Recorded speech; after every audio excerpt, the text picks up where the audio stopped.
hermanos. Es un gusto grande estar entre ustedes, invitado a estas conferencias.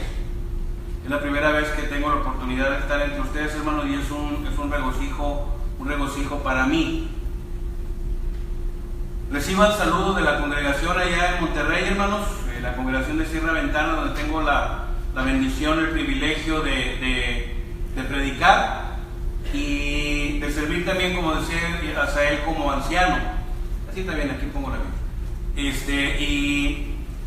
Y también la bendición, hermano, de colaborar con la Escuela de Predicación en Monterrey. Si Dios quiere, el próximo 1 de enero estará cumpliendo 40 años de formar hombres para Dios.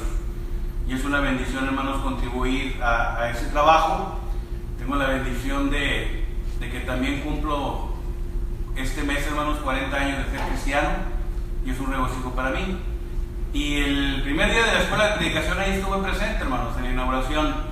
Y he conocido la escuela por estos 40 años y desde el 2010 oficialmente colaboro con la escuela, porque ya lo hacía desde muchos años antes. Pero a partir del 2010 me incluyeron como parte del staff de la escuela y tenemos esa bendición. Y que Dios les bendiga, hermanos, en esta noche. Vamos a dirigirnos a Dios, hermanos, en una oración antes de entrar al tema que me han asignado. Vamos a orar. Bendito Padre Celestial, le damos gracias a nuestro Dios por este día, la bendición que nos da, Padre, de estar reunidos para ser edificados, para alabar su nombre, Padre, para elevar nuestras oraciones delante de su trono y gozarnos con la presencia de suya, nuestro Dios, en este lugar, porque es una promesa que nos ha hecho, y gozarnos también de la presencia de nuestros hermanos en esta hora, Padre, que vemos su rostro y que nos gozamos, nos regocijamos en el estudio de la palabra. Gracias por esa bendición, por ese privilegio de poder hablarla, por esa responsabilidad grande que nos da, Padre, de compartir lo que usted nos ha mandado a través de su sagrado libro. Bendíganos a todos los presentes, Padre, a mí y en mis labios, que hable lo que esté de acuerdo con su voluntad, con su sagrado libro, y a mis hermanos toque su corazón, Padre, para que la semilla entre en él, abra su mente, Padre, para asimilarlo y ponerlo en práctica en nuestra vida, para de esta forma, Padre, estar más capacitados para el servicio, para el trabajo, para nuestro lugar como hijos suyos, como hijos del Rey, y para el trabajo, Padre, que se nos ha encomendado. Bendíganos ahora y siempre, se lo pedimos todo en el nombre de Cristo. Amén. Amén. Vamos a abrir nuestras Biblias, hermanos, ahí en el libro de Esdras, en el capítulo 9, versículo 14. Esdras 9:14, hermanos, nos da el texto base para el tema que vamos a estar hablando. Dice el verso lo siguiente: hemos de volver a infringir tus mandamientos y a emparentar con pueblos que cometen estas abominaciones. ¿No te indignarías contra nosotros hasta consumirnos sin que quedara remanente ni quien escape? Es una pregunta, hermanos, que vamos a estar desarrollando en esta noche. El tema general, hermanos, el tema general de esta serie de predicaciones es frases poderosas del Antiguo Testamento. A mí, hermanos, se me ha asignado una de ellas. Me han encomendado hablar de una pregunta que se hizo alrededor del año 458 a.C., hermanos, y que está registrada en el Antiguo Testamento. Pero antes de decirles, hermanos, la pregunta y de comenzar a responderla, es importante hacer algunas aclaraciones. Un tema interrogativo, hermanos, se desarrolla en base a respuestas. Pero esta noche, hermanos, aquí haremos una excepción, porque el tema es una pregunta, como ustedes lo ven en las pantallas. Es una pregunta, hermanos, que se contesta con un simple sí o un simple no. Puedo adelantarles, hermanos, que la contestación a esta pregunta es un rotundo no. Un rotundo no. Y la respuesta, hermanos, daría por terminada la reunión. Pero yo sé, hermanos, que estamos esperando un poco más. Y como aún hay mucho que decir respecto a ella, hermanos, haremos una excepción.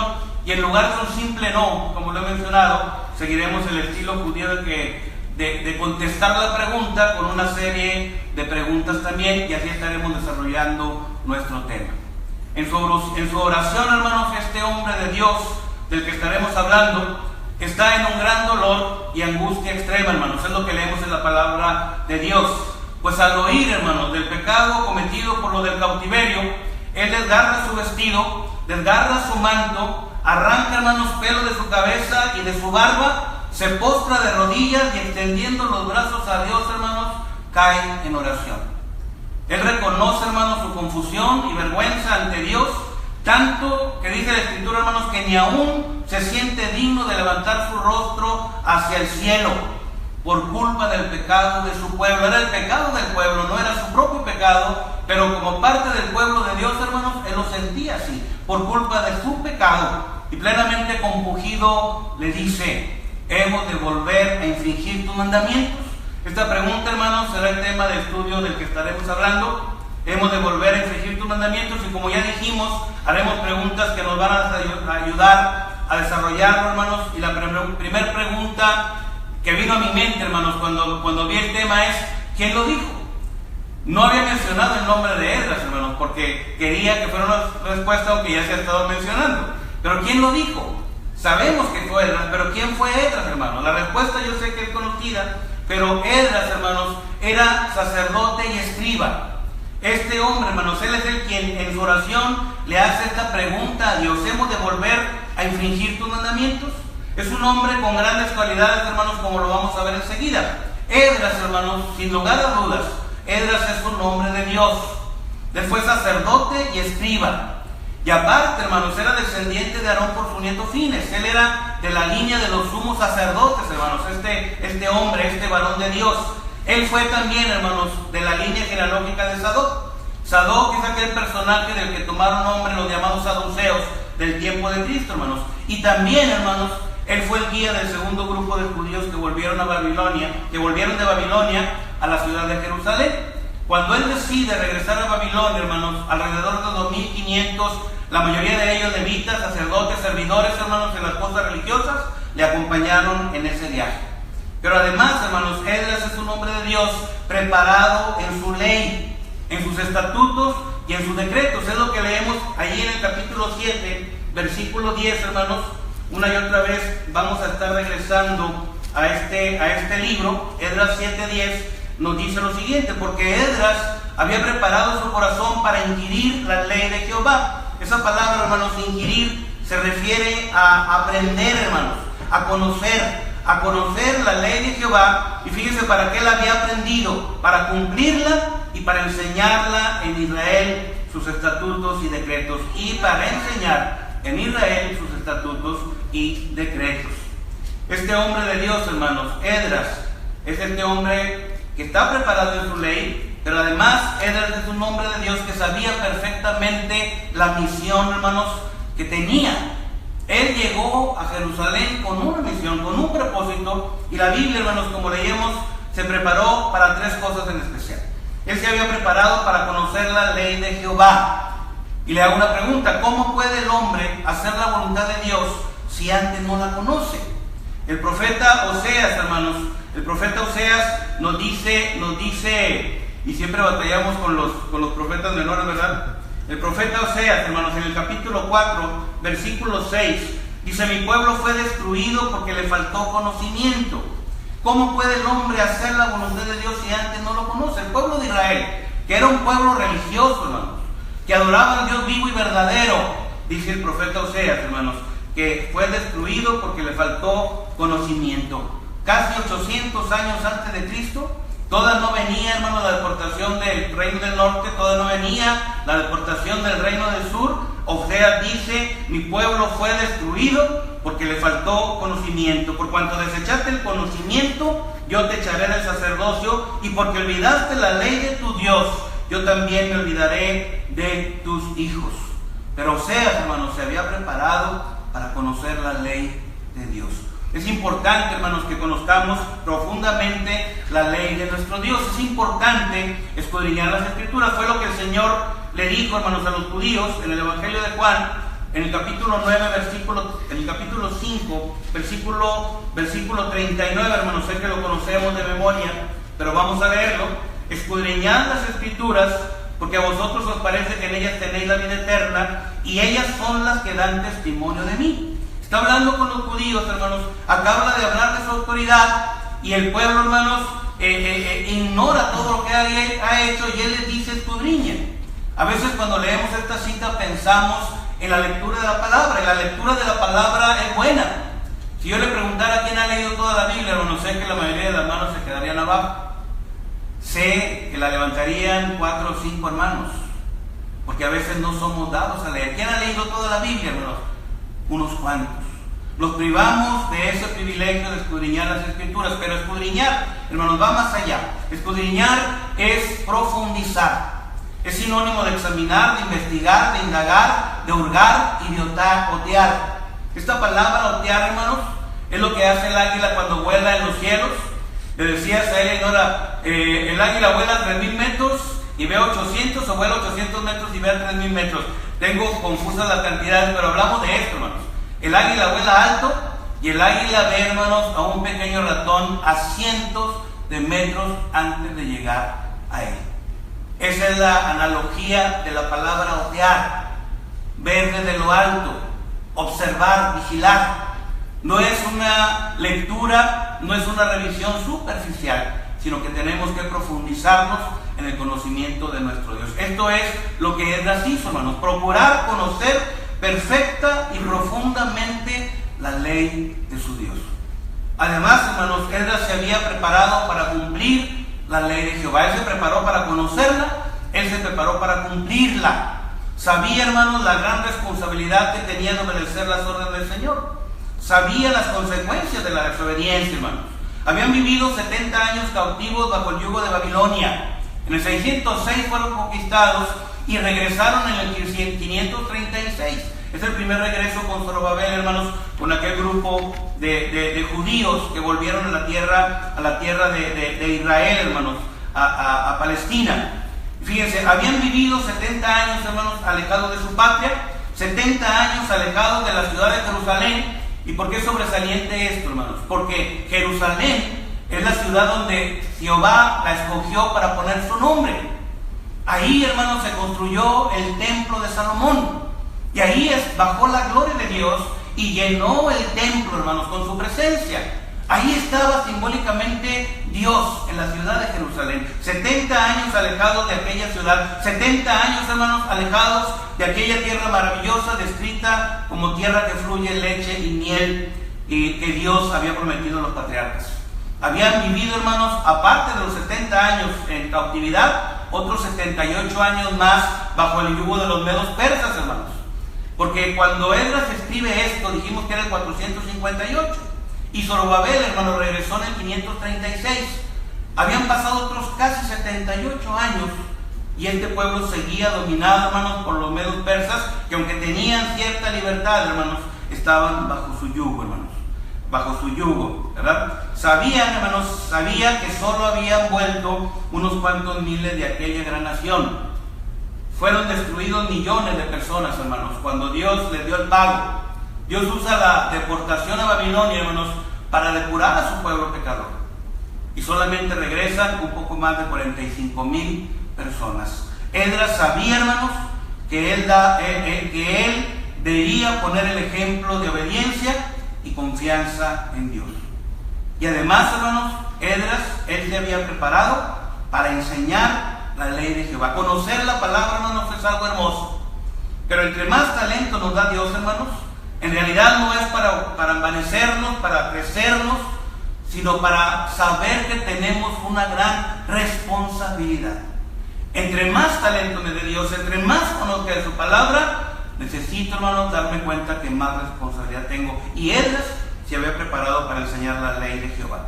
Era su responsabilidad, hermanos, que el pueblo fuera enseñado en la ley de Dios, porque ya vimos que el pueblo se perdió por esa falta de conocimiento.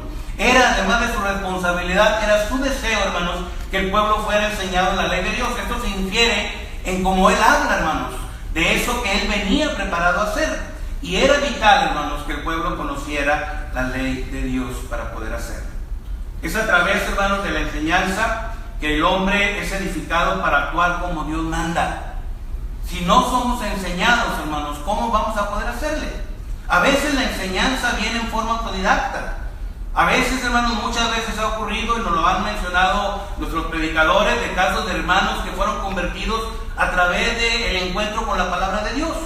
Ellos empezaron a leerla, hermanos, empezaron a entenderla, porque esa es su promesa, Si alguno tiene falta de sabiduría, pídela a Dios y Él da abundantemente. Vieron, hermanos, la esencia de la palabra de nuestro Dios y la obedecieron. Pero esas son excepciones. Generalmente, hermanos, alguien nos enseñó la palabra de Dios. Alguien nos enseñó el Evangelio. La historia bíblica, hermanos, muestra cómo Dios ha provisto a alguien para que nos enseñe el Evangelio.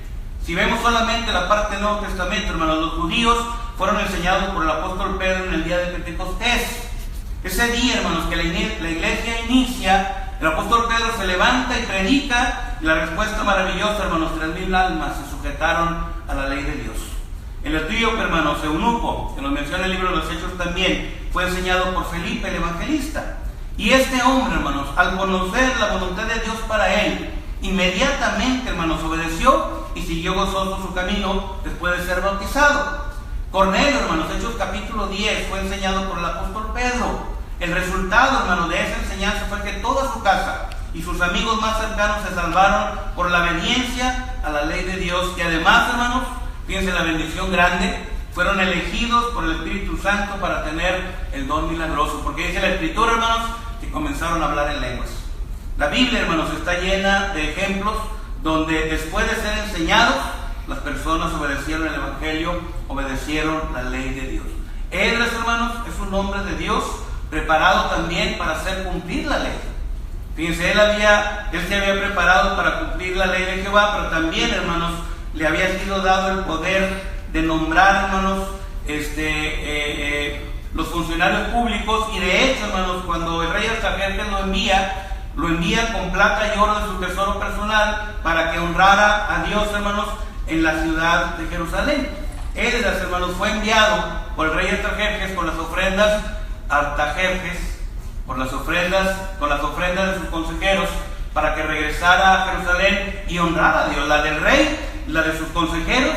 Y fue enviado también con los utensilios del templo de Salomón para que fueran utilizados para el servicio de Dios.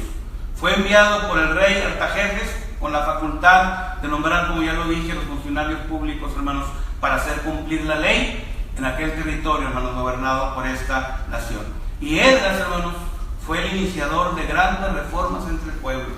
Una de ellas, hermanos, poner fin al matrimonio, al caso de los matrimonios mixtos, hermanos, que era la razón por la que él siente esa culpa y exclama a nuestro Dios. Entonces, hemos de volver a infringir tus mandamientos. ¿Quién lo dijo? Lo dijo este varón de Dios, hermanos, así, con letras grandes, Esdras. Ahora, ¿a quién lo dijo? Esdras, hermano, le hace esta pregunta a Dios, al Dios Altísimo, hermanos. En su oración de confesión, el sacerdote y escriba Esdras vuelca su corazón a Dios. Un corazón, hermanos, grandemente acongojado por el pecado de su pueblo. Él está orando al Dios vivo y verdadero, hermanos, un Dios que todo lo sabe. La omnisciencia de Dios, hermanos, es un atributo que solo le pertenece a Él. El Salmo 939, los versos del 1 al 6 y Proverbios 5:21, hermanos, hablan acerca de ese atributo de Dios. La omnisciencia, como la omnipresencia, como la omnipotencia y la eternidad, hermanos, son atributos de Dios, que son de Él. Y a Él está orando. Un Dios, hermanos, además de que todo lo sabe, es un Dios celoso. Y es lo que la Escritura nos dice, está expresado en la ley de Moisés. Allá en el libro de Éxodo, hermanos, cuando está hablando Moisés, en el capítulo 20, versículo 5, y en el 34:14, habla acerca de que Dios es un Dios celoso. Y habla, hermanos, precisamente en contra de la idolatría. Y Moisés, hermanos, en Deuteronomio capítulo 4, voy a estar mencionando solamente las citas porque si no se nos acaba el tiempo, hermanos. No la voy a leer, pero si está tomando nota, ojalá alcance. Deuteronomio capítulo 4, verso 24, hermanos, de hecho desde el 23, Moisés le está advirtiendo al pueblo, hermanos, contra la idolatría. La idolatría, hermanos, fue la razón por la que el pueblo de Dios fue conquistado y casi exterminado. Así que Dios, hermanos, es un Dios que todo lo sabe, es un Dios celoso, hermanos. El apóstol Pablo amonesta a los corintios y los amonesta en contra de la idolatría también, hermanos, y en que no provoquen a celos al Señor y en que mediten que no son más fuertes que Él. ¿A quién se lo dijo, hermanos? A Jehová, un Dios santo que exige santidad. A veces, hermanos, Olvidamos que esta parte es vital para el pueblo de Dios, la santidad.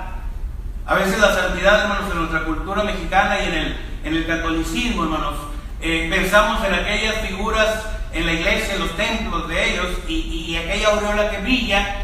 Pero santidad, hermanos, se refiere a vivir en una forma diferente, ser puesto aparte con un fin, adorar, agradar, servir a nuestro Dios. Eso es santidad. No involucrarse, hermanos, en el estilo de vida que el hombre está viviendo. Es un Dios santo que exige santidad. Levítico 19, verso 2, Salmo 99, verso 9, y Apocalipsis capítulo 15, versículo 4, hermanos, nos hablan acerca de su santidad. No podemos vivir, hermanos, como el mundo vive su vida. ¿Cómo vive el mundo su vida? Viven alejados de Dios, aunque tienen a Dios en su boca, hermanos. No sé si aquí es diferente que en México, pero cada vez más la gente vive despidiéndose. Dios te bendiga. Hacen algo, gracias, Dios te bendiga. Pero, hermanos, están alejados de Dios. Se cumple lo que le dijo Israel: este pueblo de labios me honra, pero su corazón está lejos de mí. Lo mencionan, lo dicen, pero están alejados de Dios, viviendo como ellos quieren, sin tomarlo en cuenta para nada, hermanos, ignorando su ley y violándola continuamente. A veces pensando, hermanos, que pues es Dios y es mi Padre y nos ama. Decía mi hermano Juan Ramón Chávez, hermanos, ahora en una reunión juvenil en Monterrey, una frase que no había escuchado y me llegó, que dice la gente, hermanos, ese sentimiento de que pues es que Dios y para eso está, o sea, para perdonarnos, para cuidarnos, para ayudarnos, aunque yo, hermanos, ignore su ley y viole continuamente su ley. El Señor dijo claramente, hermanos, en Juan 14:15, si me amáis, guardad mis mandamientos. Se habla de Dios, se dice que es lo mejor para nosotros, que es lo primero, hermanos. En realidad, en la lista de prioridades, Dios está puesto al último, hermanos. Juan 14:15 dice, si ustedes son mis amigos, si hacen lo que yo les digo. ¿Por qué el Señor exclama estas palabras, hermanos? Porque lo que Él nos pide, lo que Él nos manda en su ley, es lo mejor para nosotros, es lo mejor para el hombre, es lo mejor para el pueblo de Dios. La santidad, hermanos, que Dios demanda es indispensable para acercarnos a Él. Es necesario vivir diferente a como el mundo vive. El apóstol Pedro, hermanos, allá en su primera carta, en el capítulo 1, versículos 15 y 16. Primera carta de Pedro, capítulo 1, versos 15 y 16. Sino como aquel que os llamó es santo, sed también vosotros santos en toda. Fíjense, esa palabra en toda, hermanos, no deja fuera nada. En toda vuestra manera de vivir. Porque escrito está, sed santos porque yo soy santo. ¿Qué es toda manera de vivir? Pues primero, hermanos, yo creo que como hijos, como padres, como esposos, como trabajadores, como patrones, como ciudadanos, como amigos, estamos en medio de una sociedad, hermanos. Y en esa sociedad debemos de resplandecer como luminares, porque eso somos, una luz, hermanos, que alumbra en la oscuridad. Ahí está el cristiano alumbrando, reflejando la luz que nuestro Dios nos ha dado. La santidad que Dios demanda, hermanos, es indispensable para acercarnos a Él, y es necesario vivir diferente a como el mundo vive. Si el mundo, hermanos, no ve esa diferencia, preocupémonos. Si el mundo no nos distingue como diferentes, preocupémonos. Pero yo sé, hermanos, que más de uno nos han preguntado alguna vez o nos han dicho alguna vez, tú tienes algo raro. Y de repente te ilumina el rostro de aquel, ya sé, no maldices o no te enojas. Ven una forma diferente en vivir la vida, hermanos, a como el mundo la vive. El profeta Isaías, hermanos, y el apóstol Pablo dicen, salid de en medio de ellos y apartados, dice el Señor, y no toquéis lo inmundo, y yo recibiré. Lo había dicho, hermanos, Isaías en el capítulo 52, verso 11. Y el apóstol Pablo, hermanos, lo está repitiendo en la segunda carta de los Corintios, capítulo 6, versículo 17. Desde el verso 14, hermanos, nos empieza a exhortar a no unirnos en yugo desigual. Y ahí está hablando, hermanos, de las relaciones humanas. Y definitivamente que incluye el matrimonio, porque las relaciones humanas, la más importante de ellas es la relación matrimonial. Y dice esto, hermanos, salid de en medio de ellos y apartaos. Esta frase, hermanos, no se refiere a ser ermitaños, no se refiere a poner una barrera a nuestro alrededor y no querer trato con nadie, no, hermanos. Se refiere a vivir diferente a como el mundo vive. a tener a Dios, hermanos, como lo más importante en mi vida y a seguir, hermanos, el ejemplo de los hombres de Dios, especialmente el ejemplo de nuestro Maestro. Hebreos capítulo 12, verso 1 en adelante, ¿verdad? Puesto los ojos en Jesús, el autor, el consumador de la fe, el cual por el gozo puesto delante de él sufrió la cruz. Estamos viendo, hermanos, a veces cómo la iglesia está siendo atacada y a veces está siendo derrotada, porque perdieron de vista, hermanos, a quién seguimos y por qué lo seguimos. El cual por el gozo puesto delante de él, hermanos, se refiere a nosotros, habernos reconciliado con Dios, haber traído al hombre, hermanos, de la muerte a la vida. Y nosotros, hermanos, tenemos que tener en nuestra mirada lo que dice Hebreos 11:6, el galardón que Dios nos va a premiar. Porque si no pienso en él, hermanos, entonces ¿qué motivación tengo? Hebreos 11:6 dice claramente, hermanos, porque es necesario que el que se acerca a Dios crea que le hay. Tengo que creer, hermanos, que Dios existe. Y ese creer que Dios existe, hermanos, se refiere precisamente a que Él es ese Dios celoso, hermanos, que nos va a recibir. Y dice la segunda parte, y que es galardonador de los que le buscan. La tercera pregunta, hermanos, hemos de volver a infringir tus mandamientos. ¿Por qué lo dijo? ¿Por qué lo dijo Esdras, hermanos? Leemos la cita, leemos los versos anteriores, los capítulos anteriores, y el pueblo, hermanos, estaba cayendo en el mismo pecado. Por eso lo dijo, porque el pueblo estaba cayendo en el mismo pecado. Ellos estaban mezclando con las naciones paganas. Esta fue la razón, hermanos, por la que casi fueron exterminados, pues desviaron su corazón de en pos de Dios. Ellos estaban siguiendo los caminos de las naciones. Por eso Esdras, hermanos, reconoce su confusión y vergüenza ante Dios por el pecado de su pueblo. Por sus iniquidades, hermanos, ellos, sus reyes y sacerdotes, habían sido entregados a los reyes de la tierra a espada, a cautiverio, a robo y a vergüenza. Es lo que el escritor dice, hermanos. Por su infinita misericordia, hermanos, Dios había permitido el regreso de un remanente libre. Por su infinita misericordia, Dios había inclinado el corazón de los reyes de Persia para levantar la casa de Dios y restaurar sus ruinas. Y por su infinita misericordia, hermanos, Dios los había protegido de los peligros durante su regreso. Él lo dice. No le quise pedir guardias al rey, porque sabía que nuestro Dios nos estaba guiando y protegiendo. Y él supo, hermanos, que Dios los había librado del peligro. Viajaban, hermanos, con cientos de kilos de oro y de plata, con riqueza grande, hermanos, para honrar a Dios. Y había saltadores de caminos, y había peligros en los caminos, y estaban viajando, hermanos, un viaje de más de 1500 kilómetros, hermanos. Y Dios los había protegido. ¿Por qué lo dijo, hermanos? Porque era un tema necesario de atender. Él recuerda la orden de Dios, hermanos, de no mezclarse con los pueblos de las tierras, no mezclarse con los cananeos, con los heteos, fereceos, jebuseos, amonitas, moabitas, egipcios y amorreos. A todas estas naciones las menciona el libro. Esdras recuerda, hermanos, cómo habían desobedecido a Dios, que estaban haciendo conforme a sus abominaciones. Fíjense las palabras que usa el escritor inspirado por el Espíritu Santo, que estaban haciendo conforme a sus abominaciones. Hablamos del remanente que ya estaba en la ciudad de Jerusalén, que a pesar, hermanos, de sus malas obras, Dios no los había castigado como merecían, y que aún así, hermanos, les había dado un remanente. ¿Por qué lo dijo, hermanos? Porque las consecuencias del pecado pueden llegar en cualquier momento.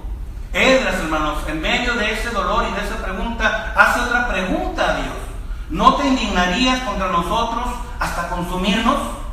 Esdras, hermanos, vio el peligro real. El peligro era real.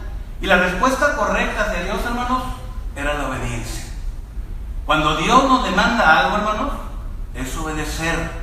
Ahorita decía mi hermano de la frase, ¿dónde está tu hermano? Cuando Dios pregunta algo, no es que lo ignore. Es que quiere que cada uno de nosotros tomemos conciencia. Fue lo que ocurrió con Adán y Eva. ¿Dónde estás tú? Dios quiere que nos demos cuenta de lo que hemos hecho. La respuesta correcta hacia Dios, hermanos, es la obediencia. La muestra de amor, hermanos, y eso va a ser lo máximo. Puedo decir mis palabras, adornarlo, hermanos, pero si yo no obedezco a mi Dios, estoy mintiendo. Porque en realidad no le amo, En realidad no es lo más importante para mí. En realidad, hermanos, no vivo para Él. Porque la gente dice esto. Le ama, vive para Él, es lo más importante, pero no se sujetan a su ley.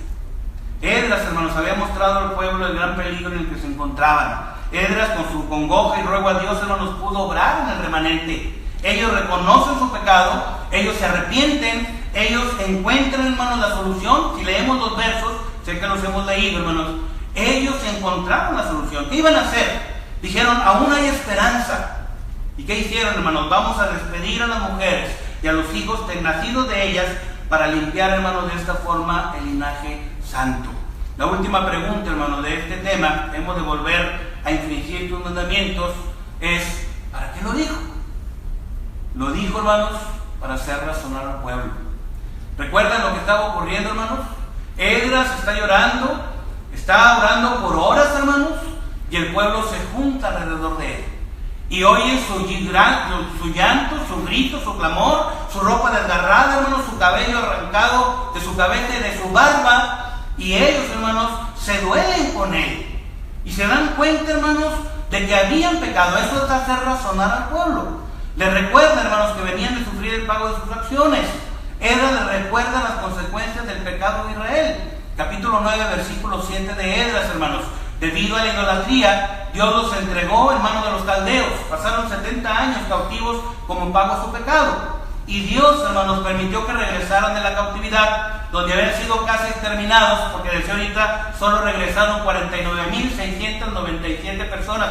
Me llama mucho la atención, hermanos, lo que la Biblia nos dice. Soy contador público, hermanos, me encantan los números. Presto atención a ellos y me fijo. Y la Biblia nos da el número exacto, hermanos, de los que volvieron. 45.697 personas regresaron con Zorobabel, era incluyendo los siervos y las siervas, Esdras 2, 64 y 65, y luego, hermanos, con Esdras vuelven 2.500 personas aproximadamente para el servicio de Dios. Dios, hermanos, por su gran misericordia permite la restauración del pueblo de Israel, pero aún así, hermanos, no se habían apartado de las demás naciones. Esdras es advertido de tres cosas. Israel no se había separado de los pueblos de la tierra, Esdras 9:1, estaban haciendo conforme sus abominaciones, eran los mismos pueblos que Dios había dejado para probar a Israel. Lo dice Jueces capítulo 3, hermanos, versos 1, 4 y 6, en su casa léalo por favor, donde Dios habla que los dejó para probar al pueblo, especialmente el verso 6, hermanos, de Jueces 1:6, el pueblo se mezcló con estas naciones. Cananeos, heteos, fereceos, jebuseos, amonitas, moabitas, egipcios y amorreos. Israel, hermanos, había emparentado con ellos, lo dice el verso 2 del capítulo 9 de Esdras. No obedecieron a Dios en sus mandamientos, como lo había dicho en Deuteronomio 7:3. Olvidaron que por esta causa se habían extraviado desde la época de los jueces, Jueces capítulo 3, 1 al 6. Israel había mezclado el linaje santo, hermanos. Esto es, se habían mezclado su sangre al tener descendencia con las mujeres extranjeras, Esdras 9:2. ¿Para qué lo dijo, hermano? Bueno, para hacer razonar al pueblo, pero para que temieran a Dios. El pueblo de Israel, hermanos, fue complicando su vida desde la misma salida de Egipto. Entraron 75 personas, hermanos, cerca del año 1900. 75 personas eran los que formaban la familia de Jacob, hermanos. Entran a Egipto, pasan 430 años en ese lugar, hermanos, se forman como una nación y luego esa familia de 75 se convierte en una nación, hermanos, se cree que alrededor de 3 millones. ¿Por qué? Porque había 600,000 hombres, hermanos, que podían salir a la guerra. Hombres adultos, hermanos, y se cree que cada uno de ellos tenía su familia, como lo decía, y era la costumbre, hermanos, así que calculan que entre 2,5 millones y 3 millones de personas abandonaron a esta nación. Pero se formaron, hermanos, dentro de una nación politeísta. Egipto, hermanos, era una nación que adoraba a todo, hermanos, a los cielos, a las criaturas terrestres, incluso al río Nilo, y cada una de las plagas, hermanos, fue un golpe que Dios le dio a cada una de sus llamadas deidades. ¿Y cómo batalló Israel, hermanos, para desprenderse de ese pecado? La idolatría fue el pecado contra el que siempre lucharon, hermanos. Es comprensible que lo hayan hecho así, pero, hermanos, después de salir de Egipto, ellos vieron la mano poderosa de Dios en sus vidas. cómo los guió. Desde las plagas, hermanos. Y la última plaga, la muerte, fueron librados de la muerte. Y luego cuando temían ya ser destruidos, hermanos, que llegan y se encajonan con el Mar Rojo, el Señor abre las aguas del Mar Rojo, hermanos, y cruzan en seco. Ellos vieron, hermanos, la mano de Dios y siguieron batallando, hermanos, con esas cosas. La idolatría, hermanos, fue el pecado contra el que siempre lucharon, a pesar de las advertencias de Dios de no seguir los caminos de las naciones, Jeremías 10:2. A pesar de las advertencias de Dios, hermanos, siempre buscaron ser iguales a todos los pueblos y no oyeron a las palabras de Dios. Tenían la bendición de que Dios los gobernara y dijeron: no, preferimos a un hombre que nos guíe, danos un rey. A pesar, hermanos, de las advertencias de Dios de que no se convirtieran a ellos, Jeremías 15:19, pues eran una nación especial, pues eran un pueblo de Dios, Éxodo 19:5, pues eran completamente diferentes a las demás naciones. Pero ¿qué dice Jeremías 35:15? No oyeron. Ellos, hermanos, no quisieron oír la voz de Dios y sujetarse a la ley. ¿Para qué lo dijo, hermanos? Para agradar a Dios y evitar el castigo por su pecado. El pueblo, hermanos, reconoce lo grave de su falta. Por esta razón la gran multitud lloraba amargamente, hermanos, Esdras 10, verso 1. El pueblo reconoce, hermanos, que no había esperanza para ello. Por eso hicieron ese pacto con Dios, hermanos, de despedir a las mujeres extranjeras. Era un matrimonio ilícito delante de Dios. Y los hijos nacidos de ella, hermanos, Esdras 10:3. El pueblo, hermanos, debe reconocer que lo más importante y lo primero es Dios. El pueblo de Dios, hermanos, lo tiene que hacer. Y estamos ahorita, hermanos, en un gran peligro porque estamos trayendo las prácticas del mundo a la iglesia. Estamos viendo a Dios, hermanos, como cualquier cosa, y ese Dios que leemos en el Antiguo Testamento, hermanos, temible, es el mismo Dios que nos gobierna ahora. Pero ahora, hermanos, estamos en la era de la gracia. Está ahí nuestro maestro deteniendo la ira de Dios, hermanos, pero va a llegar el momento, hermanos, en que Dios va a dar el pago. Olvidamos, hermanos, que fuimos comprados por precio. Y el precio fue la sangre de su Hijo. Él nos dio vida cuando estábamos muertos en nuestros pecados. Es lo que dice Efesios 2:1. Y ahora, hermanos, la vida que tenemos es para vivirla agradando a Dios.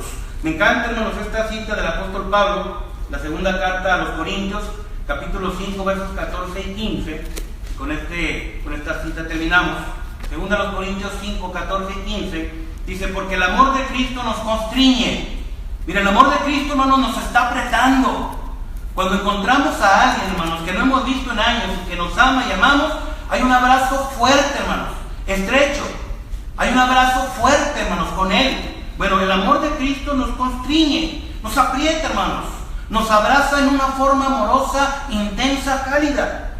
Dice, pensando esto, que si uno murió por todos, luego todos murieron. Y por todos murió, para que los que viven, si recordamos la Escritura, los que viven, hermanos, somos los cristianos. El que no ha obedecido a nuestro Dios, hermanos, en realidad se encuentra muerto. No es de los que viven. Para que los que viven, el cristiano, el que quiere hacer la voluntad de Dios, ya no viva para sí. Ya no vivo para mí, hermanos, sino para aquel que murió y resucitó por ellos. ¿Qué significa esa frase? Que vivo para agradar a nuestro Dios. Hemos meditado, hermanos, en la pregunta de Esdras, que Esdras le hace a Dios. ¿Hemos de volver a infringir tus mandamientos? Y las desarrollamos en base a 4 preguntas, hermanos, respondiendo esta pregunta con una forma diferente, como lo aclaramos. ¿Quién lo dijo? El sacerdote y escriba Esdras. ¿A quién lo dijo? Al Dios Altísimo. ¿Por qué lo dijo? Porque estaban cayendo en el mismo pecado. ¿Para qué lo dijo? Para hacer razonar al pueblo sobre su pecado. Y también dijimos, hermanos, que esta pregunta solo puede ser contestada con un rotundo no. ¿Hemos de volver a infringir sus mandamientos? No. El sacerdote y escriba Esdras, hermanos, fue enviado a Jerusalén a honrar a Dios. Él se había preparado, hermanos, para conocer la ley de Jehová, para cumplirla y para enseñarla a Israel. Pero encontró un gran problema, hermanos, que el pueblo, los sacerdotes, los príncipes y los gobernantes se habían mezclado con los pueblos de la tierra, cometiendo, hermanos, un gran pecado. Pero Dios, hermanos, vio su gran dolor y su angustia extrema, lo vio desgarrar su vestido y desgarrar su manto, y lo vio arrancar pelo de su cabeza y de su barba, hermanos, lo vio postrado de rodillas y vio sus brazos extendidos hacia Él en oración y no lo rechazó, hermanos. No lo rechazó. Su palabra nos dice en el Salmo 51:17, hermanos, escrito por el rey David después de su pecado, dice: los sacrificios de Dios son el espíritu quebrantado. Esdras tenía un espíritu quebrantado, hermanos, porque había visto el pecado de su pueblo. Pero dice el mismo Salmo, hermanos: al corazón contrito y humillado no despreciarás tú, oh Dios. Y eso, hermanos, es una gran verdad. Les animo, hermanos, a que de ninguna manera quebrantemos los mandamientos de nuestro Dios, porque ellos, hermanos, son vida para nosotros. Los mandamientos de Dios son vida para nosotros. Si nos sujetamos a ellos, vamos a ser hallados fieles, hermanos, y vamos a recibir la corona de la vida. Pero si somos rebeldes, hermanos, como lo fue el pueblo de Israel, aún sigue la promesa de Dios de castigarnos eternamente. Ruego a Dios, hermanos, que siempre busquemos hacer su voluntad y que cada día que pase, hermanos, estemos más cerca de nuestro encuentro con el Rey de Reyes y Señor de Señores. Si ya no desea seguir, hermanos, quebrantando la ley de Dios y está arrepentido, yo le invito para que pase al frente. Mi hermano que vaya a elegir el canto, si quiere pasar, por favor, para que pase al frente, para que oremos por usted o para que sea bautizado, si acaso ya conoce la voluntad de Dios y no lo ha hecho aún, que la empiece a hacer, obedecer la ley de Dios, mientras entonamos el himno que nuestro hermano nos va a dirigir en esta noche, hermanos. Que Dios le bendiga. Adelante, mi hermano.